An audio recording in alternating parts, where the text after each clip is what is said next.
Welcome to Channel 18 News. I'm Jim Rogers. Over 200 cases were cleared during a Hopkins County Justice of the Peace warrant roundup that took place between January 25th and March 5th of this year. Warrants were served by law enforcement, but in many cases people were prompted to contact the court. Extended office hours on 2 days also allowed people to contact the court to settle fines. Hopkins County Justice Courts and the Sulphur Springs Municipal Court are very understanding and accommodating, according to Brad Cummings, local JP.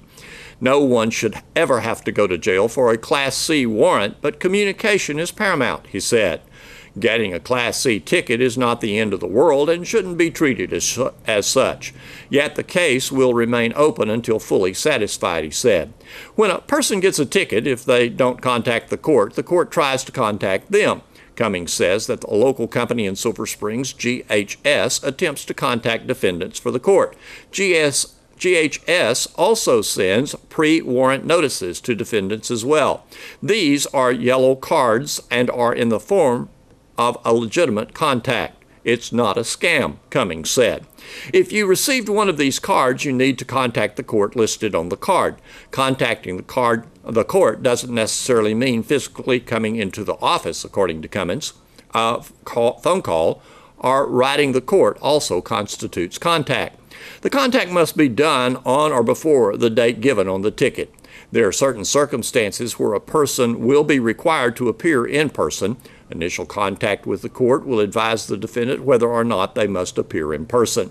Cummings noted that not everyone's financial situation is the same. He said, if a person can't pay their entire fine up front, we understand that and can set up a payment plan. Another way to satisfy a fine is through completing community service, but that has to be requested and approved by the court, the judge. Certain circumstances also provide other means of satisfying fines that would be discussed with the defendant when they contact the court. The only time a warrant is issued for a defendant is when no contact with the court is made. The court cannot contact the individual because of bad contact information, or the person fails to appear before the court for a show cause hearing or pre-trial. Derek Lane Carroll, age 20 of Sulphur Springs, appeared nervous when law enforcement made a traffic stop at 6:51 p.m. Sunday at the North Service Road and College Street. The search of the vehicle revealed baggies containing a white crystal-like substance believed to be methamphetamine and 2 glass pipes commonly used for smoking meth under the passenger seat. Carroll is in Hopkins County Jail, charged with possession of a controlled substance, penalty group 1, more than 1 gram, less than 4 grams, and he's being held on a $20,000 bond. Sulphur Springs City Council will meet in executive session Tuesday, 4 p.m. at 201 North Davis Street. The council will consider the acquisition of real property for municipal use. In open session, they will meet with individual department heads to discuss the operations and budget of each department. Here's Don Julian with sports. The Wildcats soccer team fell into a big hole, and try as they might, they could not climb all the way out of it as the Wildcats lost to Lovejoy 5-2 in a by-district contest at Princeton Friday night. The Leopards scored 4 first-half goals. They scored at 31-38, 30-31, 22-55, and 7-40. The Wildcats never quit, and they actually outscored the Leopards 2-1 in the second half. Chris Espinoza scored both Wildcats goals. He scored at the 32-47 mark of the second half as he outraced defenders as he dribbled, got in on the goalkeeper one-on-one, and buried a shot in the net. Then at the 11:41 mark of the second half, Espinoza used his left foot to put a laser shot into the goal during a scramble in front of the net. Several minutes later, a Wildcats header hit the crossbar, or it could have been closer. Lovejoy, the champion of their district, showed the ability to get the Wildcats in trouble quickly and score goals. The Wildcats end the season with a record of 12-7-3.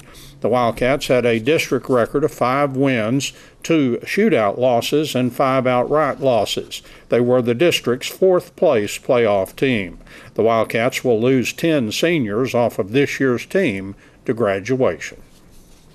The Lady Cats soccer team had their season end with a by-district loss to Royce City 3-0 at Princeton Friday night. A rugged Bulldogs defense greatly limited the Lady Cats' offensive opportunities. Royce City scored 2 goals in the first half and added a third in the second half. The Bulldogs scored at the 10:10 mark of the first half and at the 2:30 mark of the first half and at 28-29 in the second half. The Lady Cats ended with a 13-8-2 record for the season. They were 8-4 in district play, and they were the district's second-place team. Royce City finished third in their district. The Lady Cats will lose 7 seniors off this year's team to graduation. The Lady Cat soccer team earned 2 superlatives and had 11 players total on the all-district soccer team selected by the district soccer coaches. Freshman Sophie Young was chosen the newcomer of the year, and senior Abby Hale was selected as goalkeeper of the year.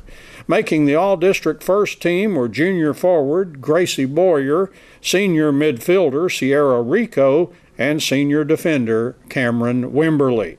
Second team selections were junior forward McKenna Kager, senior midfielder Faith Singleton, and junior defender Joe McMillan. On the honorable mention list were senior forward Lauren Helm, junior midfielder Taylor Robinson, and senior defender Peyton Pierce.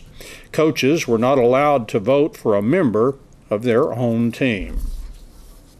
Wildcats powerlifting juniors Cortavius Pruitt and junior Deidrick Dugan competed at the state powerlifting meet Saturday in Abilene.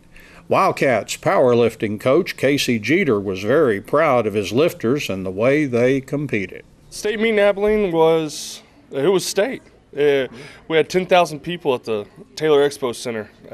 We had 242 lifters in the Division I weight class, or Division I 5A, 6A alone. So overall, it was a great meet for our guys. Both of our lifters, Cortavius Pruitt and Deidrick Dugan, Cortavius is in the 181s and Deidrick Dugan's in the 220s. Both lifters made it all the way through the meet. They came in, they competed against themselves. Like I said, it was some extreme competition there. We had lifters from all over the state, especially from that Region 5. We're Region 3. Region 5 brought some kids that were throwing up numbers that we'd not seen all year long. Wow. And it was a great learning experience, not only for my lifters, but for myself. Each lifter walked away as juniors looking into the future for next year, looking to compete. Now, we finished in the top 20 in the state. That's huge. That is awesome. That's a great thing. They represented Sulphur Springs with pride, and they brought pride to our school, and I couldn't have been more proud of them. And like I said, they made it through the meet. We see a lot of kids that come in, they get the big eyes, and they bomb out. It's a new experience. It's something they've never seen before. But our lifters came in, they saw it, they learned from it, and they made goals for next year. And that was one of the big things I wanted them to see, is how they're going to apply themselves in the year to come. You said they were lifting against themselves, so how did they do weight-wise compared to how they've done? They both made attempts on weights that they had not done in the past, and actually neither of them got them.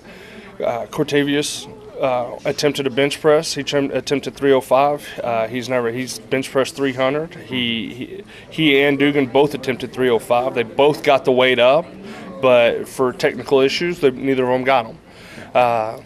So they were pushing themselves, and that's something you want to see. They weren't happy with just getting the state.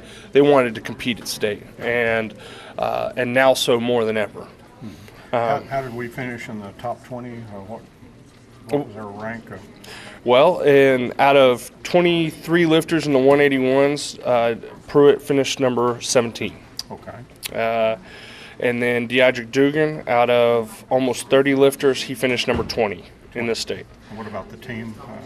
As a team, yeah. We did not point. You have to get in the top 5 to point. Oh, okay. So Brownsville Lopez finished first place.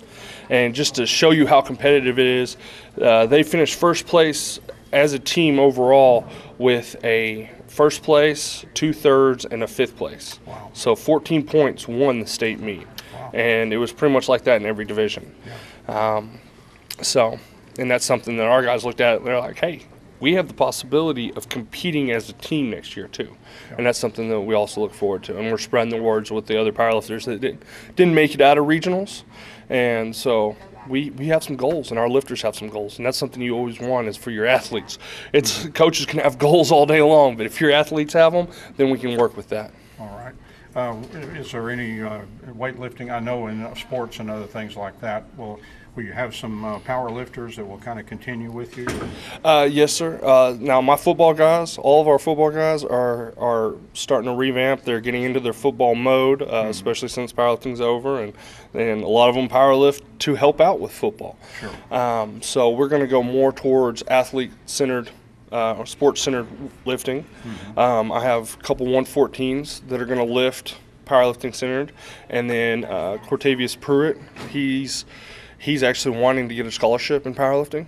Those are out there. Louisiana Tech talked to him a little bit at this meet, and we're going to look at seeing if we can get him into some meets this summer, so outside of school. Very good, Coach. It's been a good year for you. Yes, sir. It's been a great year. I could not be more proud of my kids and how they represented Sulphur Springs High School. The Lady Cats track team, including JV and varsity members, competed at a Lindale meet last Thursday.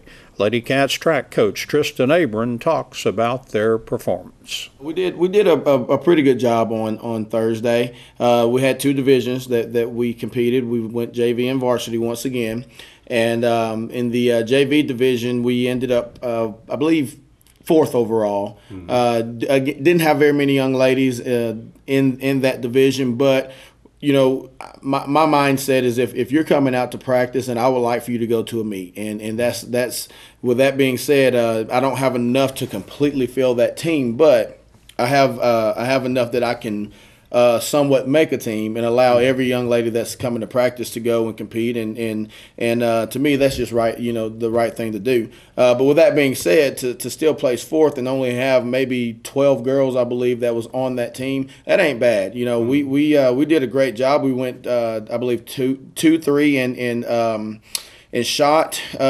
We won discus. I had 3 young ladies pole vaulting, which is really good. Wow. Yes, it's really good. I had 3 young ladies pole vaulting, and I believe one of those young ladies placed 6th. And had a young lady who she had been competing on the varsity level, jumping and sprinting, and she jumped and sprinted with the JV level. And after she got finished, she said, "Coach, I like this JV thing," you know, and she, you know, she's a great young lady, but it was one of those deals where, you know, whenever you can compete against young people that are more of your talent level, you know, it makes you feel better about yourself, especially after going against varsity kids who may be just a little bit better, and you see, okay, well, hey, I can compete with these others, and I do have some talent. So, you know, it'll pick me up for a lot of them, and I was pleased with the effort that they gave. Now, whenever it comes to the varsity division, we got second in that division. Did a great job, you know, with our distance runners. Sydney Washburn, like always, she did a great job. Competed really well in the 2 mile and the mile. And then with our throwers, Abby Beggs, she placed second, I believe, in shot put, and that's really good for Abby. You know, she the last track meet, you know, just like a lot of other kids, but she wasn't happy or pleased with her throws, but she did a great job on Thursday. And then we had Amani Taylor back. We didn't have Amani at the last meet because she was trying out for cheer, but Amani did a great job in long jump and triple jump. Won first in both of those divisions, wow, which was really good. You know, she's having some issues with a little bit of pain, but she fought through it, and man, I was really pleased to see her compete. It's great to see her back out on the track, man. She jumps like a deer. It's unbelievable. And then. In pole vault, had a young lady. Her first day to ever try it was Wednesday, and I put her in the meet to compete at it. And for the most part, she did a pretty good job. And it's crazy because Coach Sip came to me and he said, "Coach, she actually has probably the most potential out of any kid I've ever coached." I mean, she's a senior. and she's she's just trying to find her niche. But he said she's fearless. He said, so we just got to work on some technique things, and don't be surprised if she doesn't steal some points for you in district. And hey, that's all I ask. But I'm really pleased with what's going on with our vaulters and the young ladies that are coming out. It's great. At the high jump platform, Kaylee Jefferson, she plays second, I believe. And then whenever it comes to our sprints and our running, we showed up. We did a really good job, and it was great to see those young ladies back out there again sprinting. The 4x100 meter relay placed first. They 4x200 meter relay placed first, and this was the first time since our meet here that we ran and actually it's the second time all season that we ran a 4x400 meter relay. So it's second time we run a mile relay, we have some young ladies that competed extremely well. I believe we got fourth in that, but it was really cool to see some of those young ladies get after it. Sharita Hill is just, man, to watch her run that quarter is phenomenal. It is phenomenal. I'm really pleased with what we have. I'm really pleased with Abby Bear did a great job running the 100 and 300 meter hurdles. Nasai Dugan, Sadavia Porter, great job running the 100. Amani did a great job running the 200. So we have young ladies that are out there that are doing a great job, that are competing. It was great to see Hallsville. This was our first time to see Hallsville in a meet. And Hallsville actually beat us. They won the meet.